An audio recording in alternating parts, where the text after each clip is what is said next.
welcome back to the All Things podcast, and I'm really excited for this one. I think it's going to bring a lot of context for a lot of the things that we've been talking about for a while, but again, it's another Christian takeover.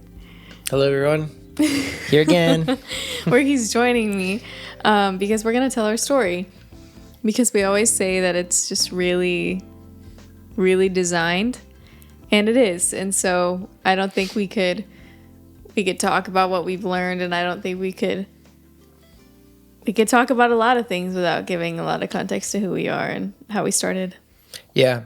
At this point, we've already filmed a few podcasts, and we knew that we just needed to give you guys context for how we met, how all of this came to be, and how we got to New York and a bunch of stuff. Like so much of our beginning and how we met, how we started dating, and then how we got married is so essential to everything that we've been talking about. So yeah, we wanted to make sure we do a lengthy podcast on just how we met.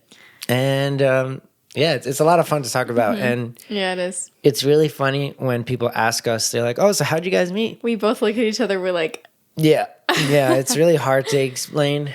It's like, we can't just like say it in like one conversation, so we never know what to say. It's like funny, but because it's either we have like an hour-long discussion or we don't. We like don't really tell you. Yeah, we don't really tell you what went on. So we're gonna tell you today, and so I heard somebody like they were telling their story on their podcast, and I was like, oh, we gotta do ours because it's just like the craziest. Yeah. It's really crazy. Okay, yeah. So starting off, both of us came from relationships that were long and unhealthy. Both of us. That we thought would be long term. Both relationships we thought would be long term.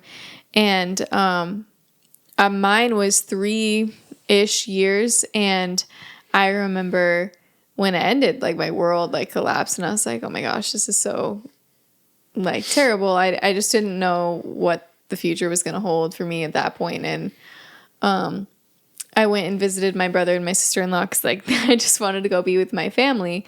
And I remember my sister-in-law, she was like, she allowed me to be sad, but she was like, Mallory, I'm excited for you because the Lord makes all things new. And I'm really excited for you to be treasured.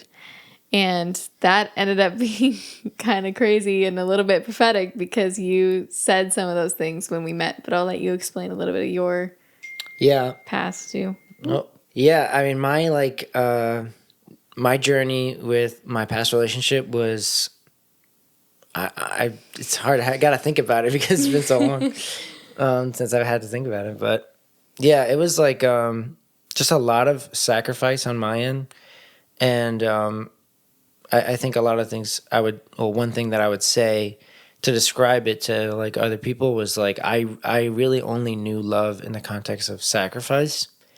And I don't know if it was because I was young and when we had started dating when we were young, and I just like, I only knew love in the context of giving and sacrifice and not really receiving as much. Yeah, not really receiving as much. And I never really actually surrendered that area of my life to God in a way that I knew or believed that He would give me something that I truly could only dream of, you know? And it as the story goes on, there's a moment where I like surrender this area of my life to God. Not that I hadn't surrendered it before, but it was like in a way like I was open with God and vulnerable with God to ask Him for what I truly wanted. Because deep down, I didn't think that was possible. Deep down, I didn't really think that, like, having a relationship that I have now with Mallory was, like, you know, reasonable or like, could happen for me and work with what God was calling me to do. And so I put up with, like, a lot for years. And it was like a 4 or 5 year relationship. And like, it was just a lot of giving and there wasn't a lot of receiving. Yeah. So yeah, it ended pretty sad for me. It ended really sad. And I was really, really heartbroken, like extremely. But you know, all of my family were praying for me, and I even prayed, Lord, you know, like his things were climaxing in my past relationship, and I was like, you know what, Lord, if we're not meant to be together, like just end it. Yeah. Yeah. And he did. And you know, David, my brother, he prayed that prayer too. And my mom. And it was clearly the will of God for my life, but it was hard. It was a hard season to go through. I prayed the same thing for mine because mine was really, really unhealthy. He just was not. He was a really new believer, and it just wasn't godly. And I just remember my dad always just like, my dad was never for it, and that was always concerning to me because like my dad is like extremely wise, and I care a lot about what he thinks, and it ended for me because it was like months and months of like switching off. The like every other weekend he was interested in me and loved me, and then he didn't the next weekend and would tell me that, and it really screwed with me. Really made me like question my worth for a while. And so I prayed the same thing. I was like, Lord, like I can't end it. It's gonna have to be you. Like, can you please? And he did. And again, I was also heartbroken.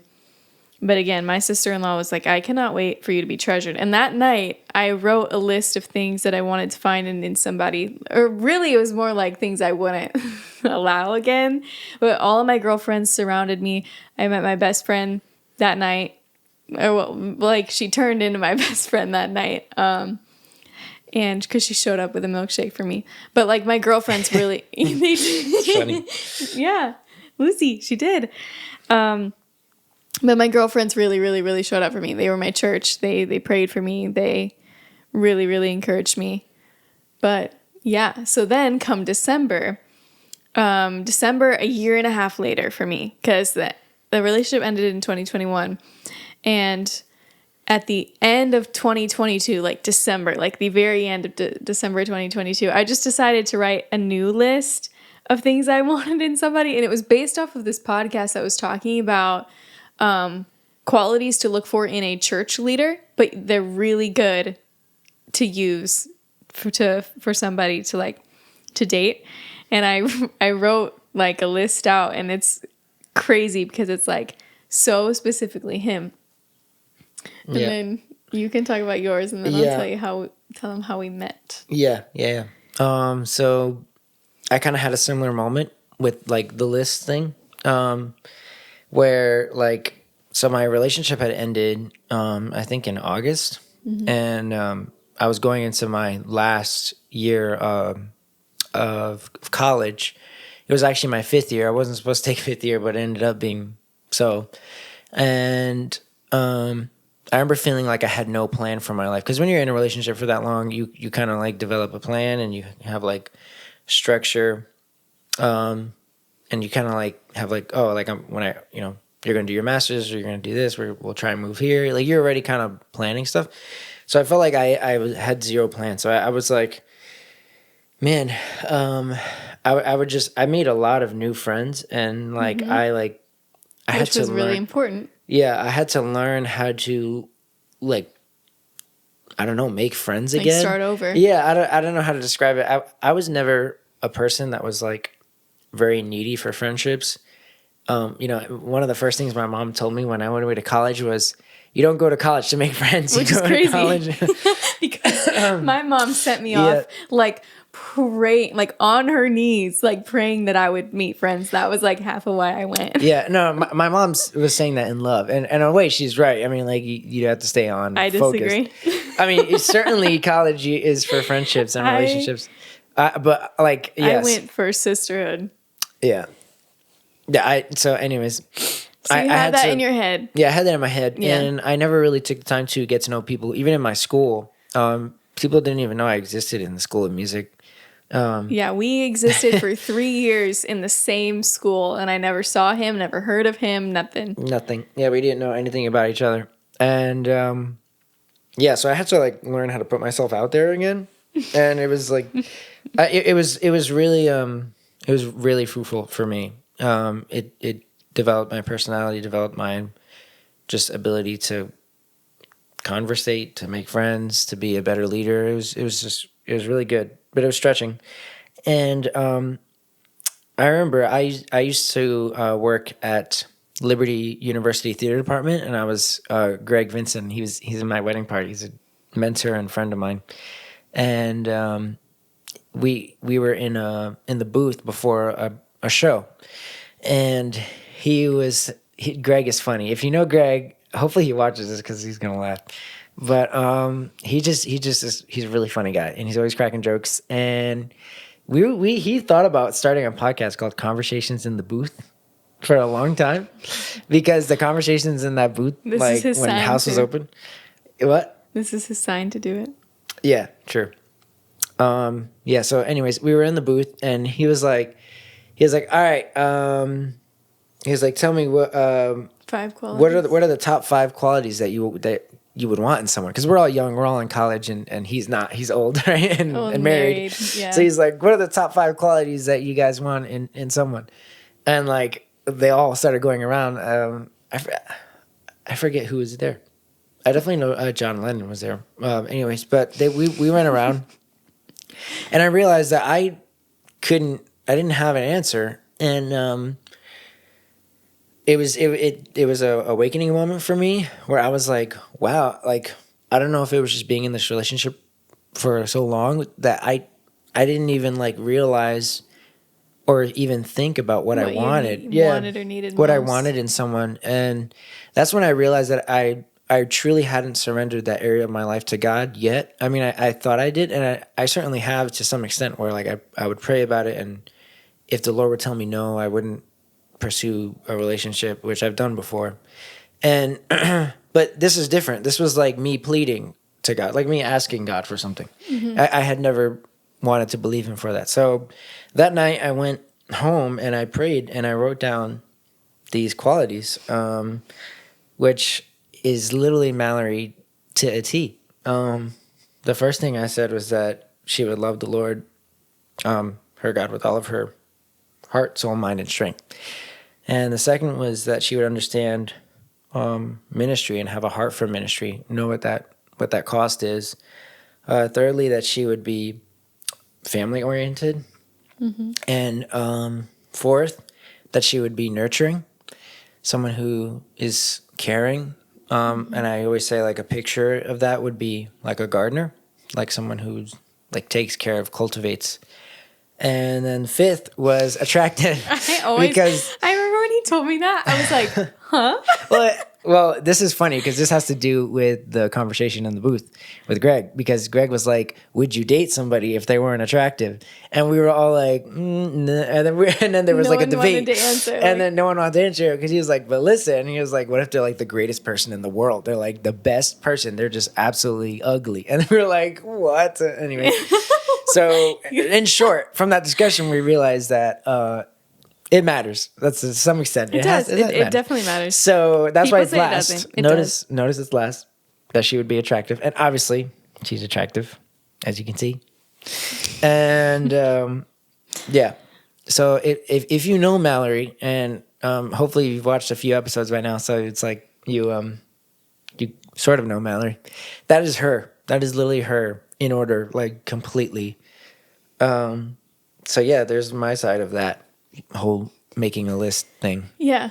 So it's crazy. We both right around this time like made lists, which was wild. But beforehand, we both have 2 mutual friends.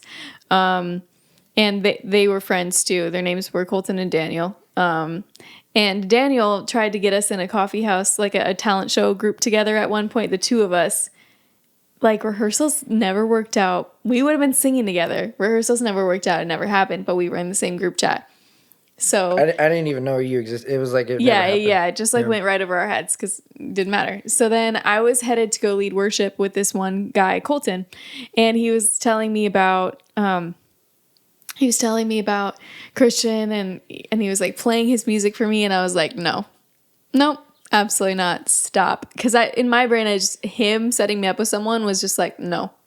So I refused it.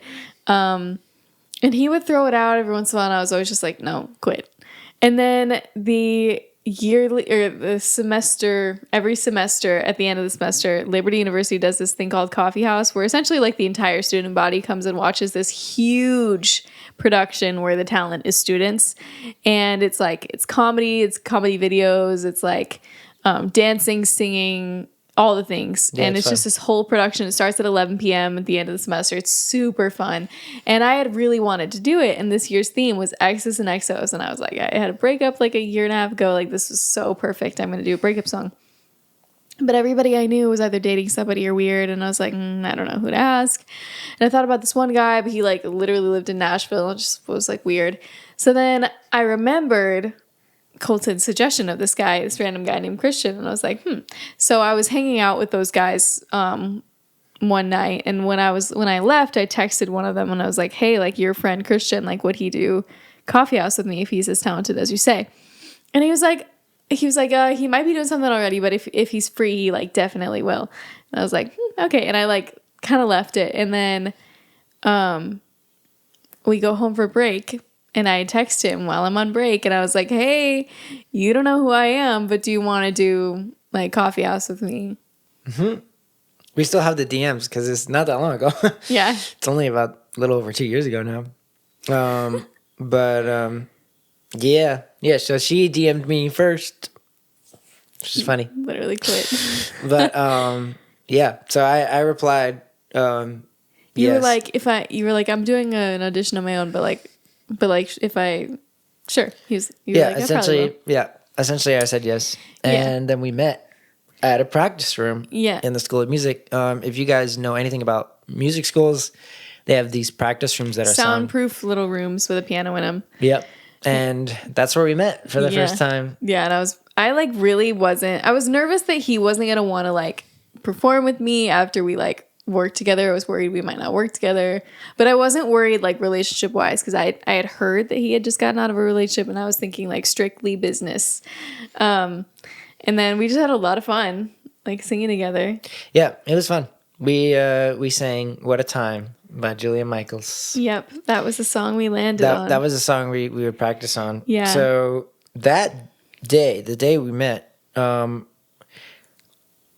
I was gonna go get lunch at this place called Garbanzo at Liberty. It's like Mediterranean food. And I asked you, right? Yeah, you were standing by the door, and then I like walked over, and you were like, "You want to go get lunch?" And I was like, "Sure." And I again didn't think anything of it, but I was like, "Oh, he's like really cool. This will be fun."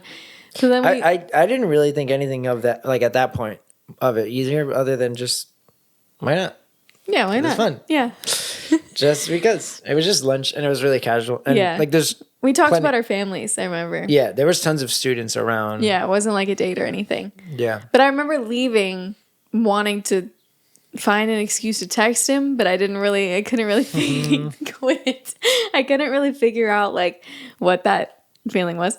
But then I told my roommate, she's also Puerto Rican, so she ate it up that I was like wanting to work with him, and she was like, "Ooh, like it could be something," and I was like, "No, stop." Mm-hmm. So then we had this band again. It was our close friends, just a group of really fun guys, and we had our first Colton, Michael, Daniel, Matt Dillard, right? I don't remember. I don't know if Matt Dillard. No. It was Dalton. Oh, yeah, Dalton. And Michael. Oh, yeah. Dalton, Michael, Daniel, Colton. Yep. Anyways, shout out. We're name dropping right now. Okay, staying focused. But after that first group rehearsal, I stayed around till everybody left, and like so did he. Yeah, it was funny. We had an awkward moment there with Colton. No, that wasn't yet. That wasn't yet. Oh, okay. No. Which one? Oh, we're talking about the first date? Yes, yeah. Oh yeah. So we waited till everybody left, and then he was like, "What are you doing tonight?" And I was like, "Oh, like I'm gonna go practice." And like he like interrupted me and was like, "You want to go to dinner?" And I was like, and he was like, "Off campus, I'm gonna drive you." And I was like, "Oh my gosh." Yep. Yeah, at that point, I definitely was expecting this to be a date for sure. Yeah. So we went, and as we were walking down, I was like, okay, let me go grab like my coat and my wallet because it was in my car. And he was like, never let somebody take you out and not pay for you. And I was like, oh, that's what this is. Okay. And it was really fun. We had a lot of fun. We just were getting to know each other. Mm-hmm. And we got ice cream, which I learned soon after that we had to do. We had to always get ice cream. Yeah. Even now, we always eat ice cream. Always. It's really bad. Yeah. And then we ended up sitting in our car and listening to your demos of your because he was working on an album at this point. And it all ties in. I promise we're not just completely rabbit trailing. But then our second date, we spent pretty much the whole day together. We went to coffee, we went to a hockey game, we went to dinner, we went to ice cream, and we talked about our last relationships, like our past relationships, like in detail. We were like, this is what happened, this is what they were like, you're gonna need to know, kind of thing. Yeah. It was like it was supposed to be just like coffee, right? And you had just gotten back from like a camping trip. Trip. I literally had 10 minutes to turn around and shower and get to the hockey game. Mm-hmm. And then it ended up being like an all-day thing. You also canceled plans that you didn't tell me about. I canceled plans that I really should not have canceled. Yeah. I was like supposed to like leave this Bible study. we were getting, it was supposed to be the hockey game. And then we went and got coffee. He just kept saying, oh, you want to do more? Oh, you want to do more? Oh, you want to do more? And I was like, ooh, he's interested or something. So anyways, that was really fun. And then Valentine's Day came up. It was like pretty much a couple weeks later. He and we had many other interactions in group settings where we were like figuring each other out. But he, at that point on Valentine's Day, was when he like told me his intentions with me. And he was like, I want to take you out once a week. And that's how I'll get to know you. Like, because we want to take it slow. And we both were like, yeah, take it slow. Yeah. And it just didn't happen that way. I went to the ER for something. He would have something. Like, it never happened that way. So we would just push the date to the next week. And like, it would build up. It would like, it all like. We ended up seeing each other almost every other day. Yeah, like we literally hung out all the time. Then it was easy to because we were in the same school. Yeah, so we would just like meet up after school and we would like spend time together and it was really fun. Yeah, that was fun. And there was one trip that we went on, and this really was like, it set the tone for our relationships. We had two different times where we just laid everything out there. Like we went and walked on a trail and he was asking me like, what are your convictions on marriage? What are your convictions with money? Things like that. And at one point we went to the Blue Ridge Parkway in Virginia, and we were sitting, and I love We're Not Really Strangers, that card game where you ask people questions. Highly recommend. But it is really good for the beginning of us because it helped us come up with things to ask each other to like, to get to know about each other. But you asked me on that trip, you were like, what is your biggest concern about me? Yep. Like, just lay it out there. And we did. Mm-hmm. We talked about those things. Yeah. That was like the day where we set the tone for how we talk about things and how we handle things. Mm-hmm. And mind you, I think this has all happened in the span of less than a month. Like a month, yeah. Like a month. So it's moving really, really quick. And I had just got out of my relationship in August. Like 6 months prior. Yeah. Mm-hmm. Yeah, so I was like, neither of us had any intentions of getting into a relationship. No, but it just soon. like kept happening, and especially me. I had no intentions, and I had like a little plan to try and delay it. But yeah, he was gonna tell me like, like I promised myself I wasn't gonna date for like a full year. Yeah. And I was like, okay, then stop holding my hand. Yeah, that was one disagreement we had. Yeah, and rightfully so, because I didn't expect it to move that fast, and I was. It's scaring you a little bit. Yeah, I guess it was scaring me a little bit, and I made the mistake of not letting her in on that. But like, yeah, so that's probably one thing. But everything was right. Like everything felt right. The only reason why I like thought about it was just external voices, and other voices that were not God's. Like I had my own journey with God with this, where I finally surrendered it, and like the Lord was doing stuff in my life where he was confirming like this, and I chose to listen to other people's voices too, and just the worriedness of it. Yeah. But yeah, so it's like we always advocate for people to get married or people to get together. Like it's just if it's right, it's right. And to like my family's voices, like his, they mean so much to us, our family's voices. And my family knew that. And especially my sister-in-law, Mackenzie, she was like, she would not give me her opinion until, I'm pretty sure until we were engaged, she didn't really tell me what she felt about him. And I appreciated that because it allowed me to like make decisions between God and I. And when I would get anxious about it, my mom would like calm me down, which we'll get to that. But I really I was thankful for the way that they let me decide and they let me think. But again, we just had every conversation. We just like laid it out there and nothing we didn't address. And it all felt so right. And it was so crazy. And there were so many parallels. Like his dad's name and my dad's name, the first and middle name are the same. So they both were pastors, both same first and middle name. And we both were like, we couldn't believe that. Yeah. And there were so many, so many parallels. And what's funny is we didn't even make it into that talent show. Like we didn't get in. Yeah, no, we didn't get in. And but it just kept going. So then. So it was after that Blue Ridge Parkway date where we were like talking about everything. And then you kind of got scared. You and told me you wanted to delay things. Yeah. And then 2 days later, we have a dinner date. And I am cooking him dinner at home. Yeah. Yeah, I remember that. That's hitting on something where I prayed all those 5 lists. Remember the loving God, heart for ministry, family-oriented, nurturing, and then attractive. But That'll never not be funny.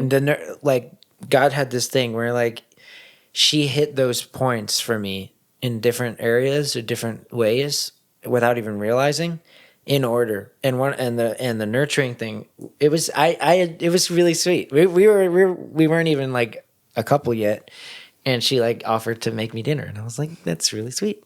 And it like reminded me of nurturing. She wanted to like take care because I think I had just gotten back from work, right? It was a Sunday. Oh, okay. I don't know. You might have been working because it might have been a show. Yeah, there might have been a Sunday night show.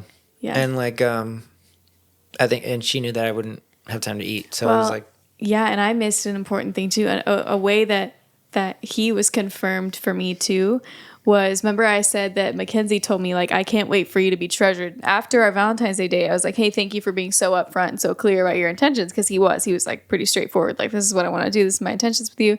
And I was like, thank you for that. And he was like, you're a treasure and you deserve to be treated right. And I was like, that's crazy, because he was literally fulfilling what my sister-in-law had spoken over me. And that was super like, whoa, okay. Yeah. Mm-hmm. So now we have this other date, our third date rather, right? We had a few. Maybe a few. So it had been about 2 months at this point. And again, I was making him dinner. It was really fun. We were having a really fun time. And then we were watching La La Land, which was one of our favorite movies. We didn't finish it though. Yeah, we didn't finish it because I got a call from my brother, and Mallory paused the movie, and then I answered it, and he was like, "Hey, man," and he was like, "Where are you right now?" And I was like, "I'm actually on a date with this girl." He didn't even know who Mallory was. And he was like, okay. And he, just like that, with the breathing and everything. Okay. If you know David, it's like, and I get it now. Like I can hear it knowing David. Yeah. And he was like, he's like, I need you to go to your dorm. And I was like, why? And he was like, I need to, he's like, you just need to go to your dorm. So I was like, okay. And, I was like, I hung up, and I was like, well, I gotta. Well, no, actually, we never hung up. Yeah, you just realized. I think I put it on mute, and I was like, David's telling me to go to my dorm.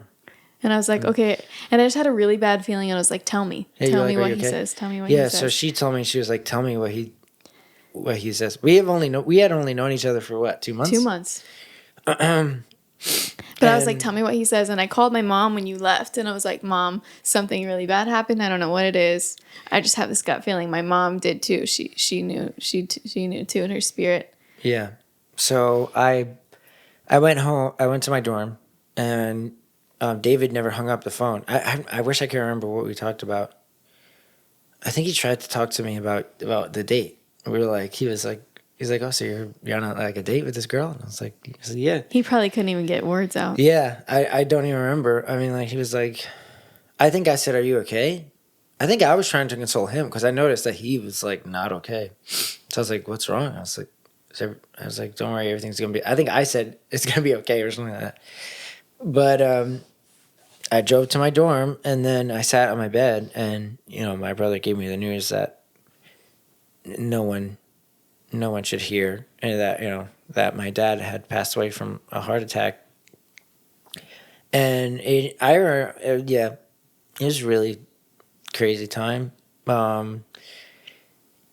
If you know me and my story, you know that like going and helping my dad in ministry was a huge part of what I knew God had called me to do.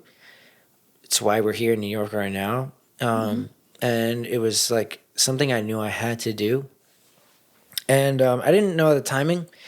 Like I didn't know if it was going to be like this season or if it was going to be a later season. My plan was actually to go to Nashville right after college and try it for a little bit. And then obviously everything got turned upside down. And my dad had this ministry and he believed in it a lot, and he was making a lot of change. And it just seemed like so wrong because like it just didn't seem like it was supposed to happen. Like if like yeah. Looking back, like a lot of people in there, they're trying to help, like ease the pain or like console me in some way, which I appreciated so much. But they, one of the things people said was like, your dad did what he had, he accomplished his assignment, like he did it, You kept feeling like, and I was like, well, no, like he's supposed to be at my wedding, right? Like, what about that? Like, what about Elijah? You completely missed Elijah's birth. His nephew. Yeah, it's like from the macro perspective, you can really only see so much. And it's like, yeah, I guess he accomplished what he was supposed to do with ROS, and he kind of ignited a spark in a way, and he started it, but that wasn't all he was. He was also like a husband, father. Yeah, he was also a chief executive at his company. He was very successful. He was a great father. So you were like, yeah, I was like, no, that wasn't. Yeah. That, and my brain. Anyways, that's a side note. So anyone who's struggling with grief, you know what I'm talking about. So you called me back. So I called you back, and I told her, and she showed up at my dorm so fast and so like I don't know, just such urgency. When I told her, I heard the rustling. Like she was like, "I'm on my way," and I actually didn't think you would come. Actually, I really didn't think you would actually come. But she hung up, and then she showed up at my dorm door with no shoes or socks on. She was like in her PJs, and mind you, she lived off campus, so she had to get in her car and drive, and then walk on the cement, like, and then in the building, it was crazy. I don't know. I just knew you needed somebody there, and like I just had this deep sense of like urgency that I needed to get there. Yeah. And I stayed with you there the whole night. Yeah. And I drove you to the airport. That was the longest night. That night felt like 3 days. Like it was just it was crazy, a whirlwind. But anyways, I drove him to the airport at like 4 a.m. and I got back at 7:45, I think, in the morning. And then I went to sleep for an hour and got up and went to work. And meanwhile, he's just dealing with like living hell over there, and I was like trying to focus, and he told me that I could be the one to tell his friends. So I was like calling friends of his, like letting them know like what had happened. Well, yeah, there was like a whole stuff going on. So I couldn't even think, so she had to drive me, and then I couldn't even I didn't even realize what was happening with you at all. But like, so we had only known each other for like 2 months. So all my friends, Sanjay, Sam, James, I didn't know. We didn't know each other. They didn't know her. And they didn't know I existed. Yeah, like literally, they didn't even know that she existed. And like somehow through their grapevine or just they heard that my dad had passed. So Sanjay shows up right to my dorm. I think Sanjay goes to my dorm. Sanjay and Sam, they went to my dorm and I wasn't there, and they asked, like, I think they told me that they were like people had told them. Yeah, like people had told them that this girl had taken me to the airport, and they were like, "Huh?" You know, like, what? Yeah. So I had met one of his friends like for 30 seconds at actually the coffee house event 2 days prior, and I get a DM from like a joke account of his. We won't go into it, like, but it was just like a funny joke account, and it was like, "Hey, did you hear about Christian's dad?" And I was like, "Who are you?" Like, I don't, what are you doing asking questions? And he was like, "Hey, there's gonna be a prayer night with his friends tonight, like praying for him if you want to come." And I was like, "Okay, yeah, I'll be there." So I had to go perform at this worship jury, and Christian was supposed to play for me. You were supposed to be my accompanist, and I literally stood up there about to go on with nobody to play for me, and I was like, Hannah, this is my friend Hannah. I was like, "I need you to play for me, and we're gonna do Hymn of Heaven." And I completely switched the song last minute, and I played Hymn of Heaven for it, which is just like essentially a song that Phil Wickham wrote about grief and how like one day there will be no more tears, essentially. Yeah. It was really beautiful. So then I went in my like worship jury business casual get up and my guitar, and I went to this prayer night, and it was the coolest thing in the world. And this is so much, we're rambling on a lot of details, but hope you're catching on to the fact that so much of this was so perfectly designed. Because I went, and that is how I met his friends. Again, we were just kind of like, if you ask, we'll tell, but we're just not going to tell until we really know that this is like something we want to pursue with the two of us. Mm-hmm. And these friends went around the room and they were like, "I've known Christian for 13 years. I've known Christian for 9 years. I've known Christian for all my life, like, since preschool, whatever." And I was like, "I've known him 2 months." I felt like an intruder. I was like, "I don't know any of you." They didn't even know her. Some of them didn't even know that like I was even dating her. Like, so they were like, in my "Who's this?" brain, I was thinking, oh, they're probably thinking like, why you of all people, why were you there with him? It should have been one of us. Like, that was my thought. I thought that I felt like so out of place. Like, oh, they probably don't want me here. Like, who's this random girl who thinks she has this place in his life? But they all just went and shared like the man that he was. Like, I got to hear who he was without him being there to defend himself. And it was just like so affirming, because they were all just crying, sharing just the blessing that he had been to their lives. And it was so cool to literally hear just testimony after testimony after testimony of who he had been to them and his character. And that was how I got to know also who he was who he had been all those years before I didn't know him. And it was really, really, really cool. Like, no one gets to like be put in the situation like that, where they're all pouring their hearts out like a wedding speech of who he was to them, and his family too. I got to hear about his family, and I led them in worship, and it was such a crazy, cool, like, prayer experience, and the Lord was just there with us, and we were just worshiping together. Yeah. And yeah, it was crazy. Yeah, and they afterwards, 3 of them came over to me specifically, and they were like, "We want you to know that no one else should have been there but him." And I was like, they didn't know that I was wrestling with those feelings. They didn't know, they were like, "No one should have been there with him but you." Like, it was so designed that you were there, and like you, we already see a difference in him. Like, we didn't really know what the difference was, but we see that it was you, and like you are so much better and for him, and like they just were encouraging me, just completely pouring into me, encouraging me, like assuring me that I was a blessing to his life, and that was so cool. And so the funeral was going to be that weekend, and I, along the way, essentially planned to drive all the way to New York. My dad told me I wasn't going to go, and my dad was like, "You need to go, you will regret it." And I was like, "Okay, yeah, I'm going to go." And I went, and I drove 8 hours to New York from Virginia with these friends of his that I had met 4 days prior for about 3 hours. And we drove, and I spent 4 hours in one car and 4 hours in the other just to get to know them, like intentionally to get to know them, for them to get to know me.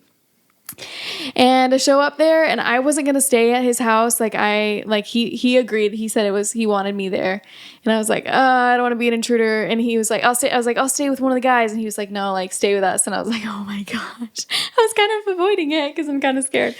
Yeah. And I show up there, and all of his family was there that night. Yeah, like we were all there. We were listening to this podcast. She was like, oh yeah, I got thrown in the fire. I got to meet all of his family once. And I was like, no, you did not. Like, respectfully, no, you didn't. Because I showed up 4 days after that loss and to this family, and like walking into the room, and they were all in the kitchen. It was like, and then just a context. So we just lost. If you knew my dad, you knew how he was like the rock of your he was. family. Yeah, if anyone was to go in this community that we have here, it was not him. It was not him. So it was like, it was crazy. It was like earth shattering. It was earth shattering. I mean, like, yeah, he meant so much to so many people. It was wild. It was insane. Yeah. Yeah. Yeah. The line out of for his funeral went around the block.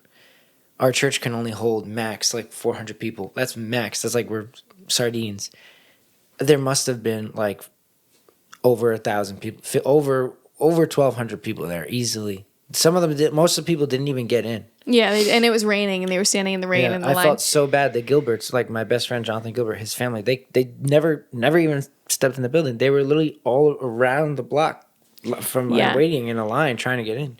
So again, crazy things kept happening. Like, I prayed along the way that his sister would let me hold her hand and be with her in suffering. And I sat, when I walked into the house, she offered for me to sit next to her, and she literally just handed me her hand, like without saying any words. Crazy things like that happened the whole time, trying to like rush through this, where I had to, like, it was just me and his mom and no one else there. And like having to be there when you weren't even there in some of those moments. We were missing each other the whole weekend of the funeral. And again, we were not dating by this point. We're not dating. And at one point, could you imagine? Like, I was like, they're like, "Oh, who's this?" Who's and you're like, this? Obviously, new female in your life." It was like, and I was like, "My friend, I guess." You know, like it's like, and it was just kind of like, no way. So eventually, I just got tired of it, and I was like, "Oh, this is my girlfriend." And I was like, and I looked she was like she was obviously like, oh, okay, I guess I am then. All right. That was like that day 2 or 3 at that point. Yeah, I think. Yeah. But yeah, there was a really cool moment. Real quick before we kind of get to where I asked her to be my girlfriend. Is like we had never led worship together ever. Mm-hmm. I knew she had studied worship leadership, and certainly I knew she was a worship leader. She knew I was, but we never actually led worship together. The first time we ever led worship together was after the burial. All of my family was there. Some of my family who were unsaved were just weeping for my dad. And I personally, like, when Mallory started singing, what song you were singing? So will I. She started singing "So Will I," and like, I saw the weeping change from like mourning to like a conviction, like the Spirit of the Lord ministering through her. And I started joining, and I started singing with her, and everybody's crying. I mean, and this is not just my immediate family. This is like extended cousins, like uncles, friends, all friends. Yeah. It was like everybody. Supernatural. It was wild. Looking back, I'm like, wow, that's crazy. That's crazy that like that's how we started. You know, like we started leading my family in worship after we just lost my dad. You know, and it's a huge beginning. And that was the first time we led worship as a couple, because that Saturday we were sitting together, just you and me, and after the funeral, and you were just like gone because you had to greet people and be your mom's buffer for like 2.5 hours. Yeah, we were greeting people for 2 me hours. And his friends stood behind them the whole time, kind of just as like support, like we're behind you, but we're like for real behind you, like we're looking after you. Crazy other things happen we'll get to, but essentially, he just was like, let's just call it what it is. Like, you're here supporting me, and then you asked me. It was the day before the burial. Yeah. And I was like, I don't know. I was like, I think you're my girlfriend at this point. Yeah, because I thought that he would want to just like back out. Like, this is just too much for me. I can't like start a relationship in this grief. But you were like, no, like, And I was like, okay, I guess so. So then it was too designed. Our dads had the same name. I lose my dad. It was like, and earlier, had we met any earlier, you wouldn't have been recovered from your breakup, and any later, I probably wouldn't have gone to the funeral. So that was also why it felt so designed. Yep. You know, and this is a thing too. Like, if you want to know who's right, like if this person is right for you, like watch them suffer, like suffer with them, because we both saw who we were that weekend. Like, I saw him leading worship at your dad's graveside, and I remember thinking, like, I've seen what I needed to see. He loves us. Yes, and I will never forget that. It's engraved in my brain in stone, and I will never forget it. And I was like, okay, I'm gonna marry him. Like, I've seen what I need to see. But yeah, it was a wild time. Like, that's how we started, and like the rest is, we got engaged 6 months later. Yeah, we got engaged. Well, we immediately went to being long distance. Yeah. And we had to have more conversations long distance. Yep. 3 months later, I think you asked for my dad's blessing, and then exactly 6 months later, we got engaged. Everything was so designed by God. That's our word for our beginning, and our relationship is design. It was not something we could make. The timing of everything, my dad passing and her coming in my life, we could not have made it ourselves. Yeah. And we wouldn't have chosen like what brought us together. We would never have chosen what earned me like respect from his family, you know, and that was showing up to the funeral, you know, and it was so crazy, like I always say like the honor of like being there for him and his family in such like a fragile time. And I learned so much about myself that I really feel built for that. I really feel built for sitting with people and suffering. And it was so cool that my dad had like told me to go and be there. And for me to meet his friends that way, and they became my friends that day. Like you came up, you know, in the like the fog that of the mindset that you had, and you were like, "Oh, these are my friends," and I was like, "I already met them." Like, and I was like, "Wait, what? You guys already met?" Yeah, but obviously you guys would have, because you drove together. But I just was like, "Nah." He wasn't thinking that, and also like it was just so crazy. There was so much that he didn't know happened to me with his friends. It was so like. So designed to meet his friends the way I did, and to be there for him. It was so special, and it was so brutal, but it was so special. It was like it was just an honor. It's kind of how I always say it. But again, like the timing, like I never really understood like, oh yeah, you know, the timing of God is always perfect. The timing of God was perfect. Yeah, that might be a great spot for me to say that my dad, which is the irony, right? My dad was the one who told me this. Like, he was like, the second I saw your mother, I knew I was going to marry her. And I was like, what? I understood. Right? You're like, right, sure. But I didn't really get it. And like, I even started developing like a view of like, oh, you know, like, oh no, that can't happen for me. And that kind of ties into what I was talking about before, how I'd never truly surrendered that area of my life to God, believing it was actually a matter of just believing God for something great. And like, he was right. I don't know how to describe it. It was only 2 months, and I knew that she was the one that I was supposed to marry. Because not just because she was there, you know, when my dad passed. That's not just it. What it is that it was a story designed by God. God has had his fingerprint on it. It was like just like if you're a new believer and you find your calling, and you just know that that's your calling. Right? You just know that that's from God. Yeah, it's not just because you can sing, or it's not just because you have this skill, or it's not just because you're a great public speaker, or it's not just because whatever your calling is. You know that it's something deeper. It's that God has his fingerprint on it. It's like he's there. And you can have that with your relationship too. It doesn't have to be this separate thing from God where you just ask for direction and make a choice. Like I certainly believe that we have to own our decisions, and you own every choice you make in your life, because ultimately you're the one who's doing it, right? God's not the one here living your life for you. But at the same time, there's like this balance where, God just kind of if you let him, things. Yeah, if you let him, he will put his fingerprint on your relationship like you would not believe. And I think my assumption is the beginning matters. Like if you do that in the beginning, everything is going to be okay. You know, like set the tone for the relationships. We talked about that in your aunt's podcast about like not just trying to keep Jesus as a magnet for your relationship, and he's at the center, right? He's like, yeah, it's not like, oh, let's just bring God in here. Let's involve God. But I the picture I said was more so look at Jesus like a thread, like in every detail, interwoven in everything. Everything. Yeah. Yeah. And yeah, it just set the tone for our relationship. You know, at that point, we weren't playing around anymore. Like, it just wasn't games. Like, you know, and it never was. It never was a game for us. Like, we were taking it really seriously the whole time. Hence why I'm so thankful we had so many really hard conversations beforehand. Like, we talked about it all before all of that, the tragedy too, so that we were able to like have some kind of foundation. It wasn't like, oh, I hope I'm not just bringing this random girl I kind of like to this thing, you know. We at that point were like, yeah. The timing is everything. Like if my dad had passed probably like on our second date, it probably wouldn't have happened.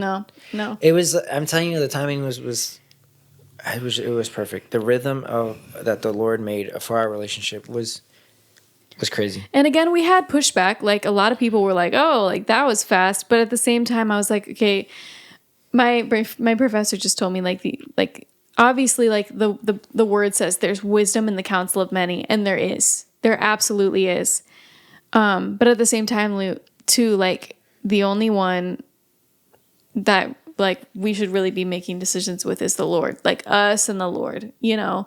And we had pushback from people, but there were also the few people who were like, yes, like this is for you. It wasn't the few people. It was the people that knew that were there, that knew what was really going on. Like all of his friends by that point were like, yeah, marry her, you know, like, and all of my friends were like, yeah, they knew. Yeah. And my family too. I asked my dad, when we went on break, on spring break. 1 week before his passing. Yeah. Which is wild. So like, I was like, yeah. So I met this girl, and they were all like, what? And they were like, what? You met a girl? And I was like, yeah, I don't know. I wanted to ask you guys what you guys thought, because I know it's soon. It's early. You know, I had just gotten broken up with in August, and I was like, well, heck, she seems like a really nice girl, and I don't want to rush things. And I was like... And mind you, this was his fifth year, last semester, you know. Yeah, like, he was leaving. He was leaving. And I had told them, I was like, I think a plan just to get to know her, like, once a week is good. You know, maybe, like, one date every week. My dad was like, what? He was like, you only have how many months left to just get to know her? He was like, I think you should just completely get to know her just as much as you can. Mm-hmm.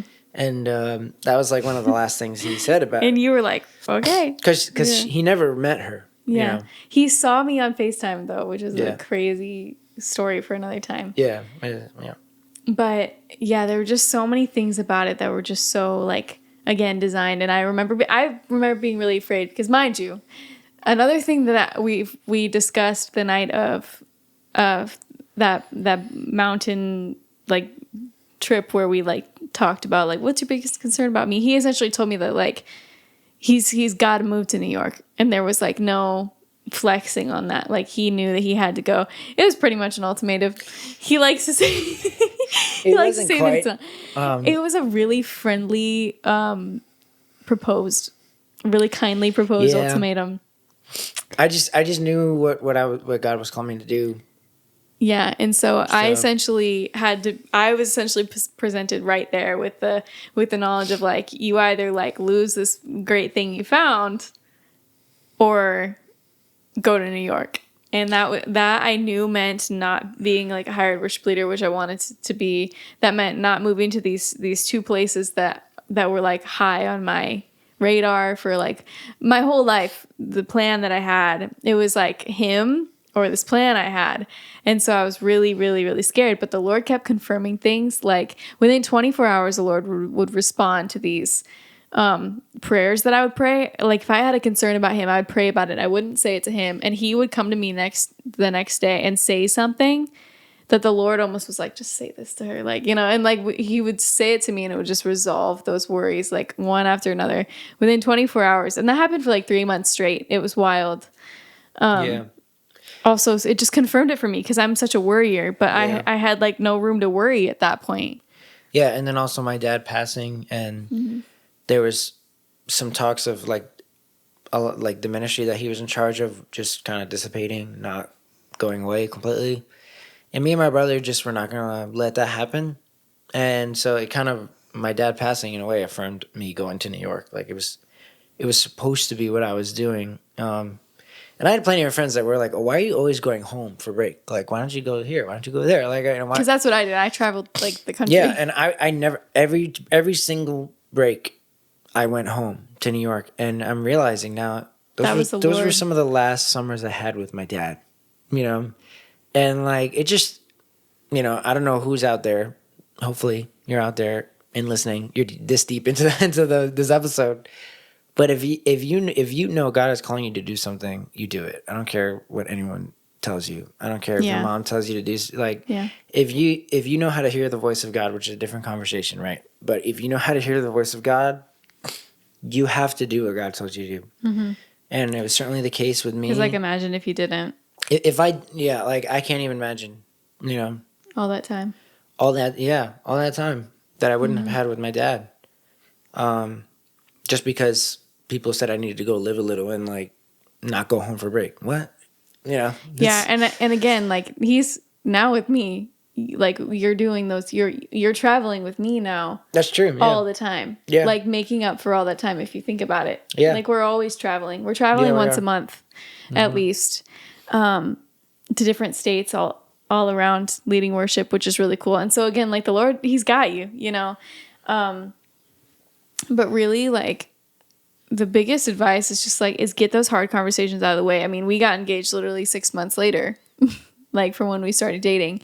And again, there was like pushback and stuff, but at the same time, like, why would you wait? I remember having lunch with my dad, and I was kind of telling, you were a little nervous to tell him, right? Yeah. I was like, you know, he's really great. And my mom drove 14 hours to be at his senior recital because she just felt that he was going to be in my life. And so she literally drove out crazy, but it was so great because my mom got to see him and see his heart, because you can see it. If you want to see his heart, you just watch play music. And my mom really got to know him and got to meet his family, and it was really special. But my dad was like, I was telling him, my dad was like, so when are you getting married? And I was like, huh? Like, what do you mean? And he was like, your dad was low-key like pushing things along, for real. He was like, go to the funeral. When are you getting married? Yes, that was crazy for me. He was like, if you know that he's the one, you know he's a great guy, like why on earth would you wait? He was like, that's foolish. And I was like, okay. And it's really true, because dating is just such a not godly thing in so many ways, and it's just, I wouldn't say not godly, but it's like it's not what it's supposed to be. It's not what it's supposed to be. It's not biblical, really, in a lot of ways. Well, you mean like it just never shows up in the Bible? Yes. Yeah. Yes. Like, and that's true. Like dating never really shows up in the Bible. Yeah. Because being married now, we haven't been married that long, so we almost still got a year. Yeah. So we still have a lot to learn, obviously, but certainly looking back, or having been like this close out to dating, if you will, like we're still really close to dating and really close to marriage. We have a firm grasp on what it feels like to be in both.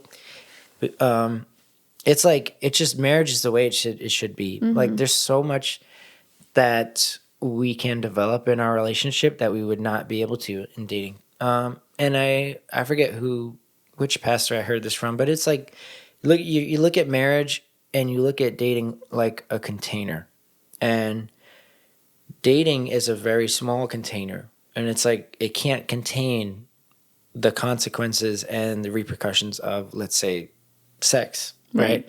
And where like marriage can, right? Because it's a lot bigger of a container. It's the right container for your relationship. The right one, yeah. It's like you've not just presented yourselves before God, but you've also presented yourselves before man. So now multiple people are holding you accountable to this forever thing, right? Yeah, where 'cause dating it's a is not a forever covenant. thing. Yes, Like, and our convictions are like, no divorce, no, Right. nothing. It's like completely off the table. right. So like what could happen is like in dating, you kind of practice divorce, right? Where you're like, and it's sort of acceptable because you're like it's not, you're not married, so you see how the container kind of breaks down in a Yeah. lot of scenarios. You can't sleep together, you always have to go home. So it's like all the conversations, think about all the conversations that we have at night when we're home, where we, if we were dating, we would be just at home sleeping or at home doing our own thing. Yeah. Yeah. It's like there's so it's just the way it should be. And so it's not that it's Yeah. not biblical, right? But like dating, but it's, again, it's not found in the Bible. And just like the way that God designed marriage, it just feels so spiritually right. Yeah. And like, this is really long, but like engagement and dating, there's this tension of like, okay, we're almost married, but not yet. And like, we're going to go stay at each other's homes, but not in the same room. We're paying for the same wedding, but we're like not sharing finances. We have a say in each other's families, but not quite. And a pastor told me really embrace that. It's really beautiful because when you do get married, it just feels so sweet and so right. But it really does. But again, like I've known people who have just dated for so long and there's just no clarity. There's just no progression of like, this is our end goal. This is our end goal. Really, a guy should know within 6 months if he's going to marry a girl. It's really like, I mean, I did. Everybody's story is different, and I think when you let the Lord, like I said, have His thumbprint on it, that. Yeah. you'll know right away. You know, And Yeah. have those really, really hard conversations. At one point, I wrote him like a 4-page letter telling him everything I had done in my past relationship that I regretted. Because I was like, you need to know this. Because there's nothing that's going to be hidden. So seriously, every hard conversation, we had it right away. Because what's the point in getting engaged, getting locked in with like a ring on your finger, and then, okay, let's talk about these hard things now. Like, it's not wise. It's completely not wise. And also, too, I would say, like, find wise counsel. Don't find super biased counsel. That's one thing I would be careful of. But luckily, my mom was like completely in our corner and was so supportive of this and so supportive of me going and supporting him in ministry and stuff. But again, that's why my sister-in-law didn't tell me what she thought about him until we were engaged. But like, find wise counsel who know them too and who can speak into it. Yep. You know, don't do it on your own. But yeah. Yeah. So, I mean, obviously we're young. We still have a lot of life to live. But our suggestion is date. Certainly go and date, get to know. But don't date for long. I don't see the point. I think when you're dating young, you can't get married, obviously, because you have to get a job. You have to figure out life. You have to figure out even who you are sometimes. So it's like, 100%. So you can't quite get married because you're becoming an adult. You can't even drive. Some of you, so where like that's why the relationship lasts that long. But like it doesn't need to. It leaves more room for sin. It leaves more room for confusion. You're gonna change into two completely different people than when you started. Yeah. So I'd say, like, if you're dating in young adulthood, don't wait. Like, seriously, don't wait. Just if you know that they're the one, take the chance, take the risk. Like that's part of love. That's what's so romantic about marriage, is that we took a chance on love. So yeah. There's a way to do dating in a biblical way, and I really think it's just also just doing it in a way that's completely just that's upright, that's holy. We had the hard conversations, but we also had a goal in mind. So like, this relationship was so much more like pure in our boundaries. Like this one, I would say, is the one we've done best out of all our relationships. Oh yeah, we had a goal in mind, like a clear goal in mind. And like, I didn't do it all right in my last relationship, but we did really well in this one. Yeah. Just like we had our eyes on this prize, which was presenting ourselves blameless when we got married, and it's picture of the church too, the church, and it's so worth it. And the bride Christ, Christ and his bride, the church, So, like, I really understood that. Really, like, I started to really understand the picture of, like, the church preparing for the return of Christ when I was, like, preparing to be a wife and, like, preparing my body, but also, like, preparing my appearance, preparing my heart, preparing everything. I was so eager to present myself as best I could for when we got married, because it's completely worth it. So. 100%. Yeah, so, like, there's sort of our story in a, hopefully, I don't even know how long this is, probably 40 minutes. You have to stop and make more space on the memory card, because... Yeah, I'm probably going to cut it so that you didn't notice, but yeah, we had to stop the camera because we ran out of space. But, yeah, our story is completely designed by God. It wasn't something that we wanted. It wasn't something we pursued. And it was like, we both like surrendered that area of our life to God, and we had the courage enough to believe for something really, really special. And it happened, like that's our story. And I hope it encourages you. And like, I guess encourages you to know that, like, let God in. Yeah, let God wants good for you. Let God into your relationship. Let God into what you want, and don't be afraid to ask Him for what you want. And just watch what He's gonna do. I seriously used to think people that would get married like that quick, I thought they were crazy, and I thought like I never understood my dad when he was. I didn't believe him when he said, like, oh, I knew the second I saw your mom. I thought stuff like that was a little cringy. I also had a problem with people that would always like blame God for decisions that they would make, and like it was like, oh, the Lord did this. Oh, the Lord's just great. Like I always thought that was a little cringy. I always was like, no, that's you, bro. You made the decision.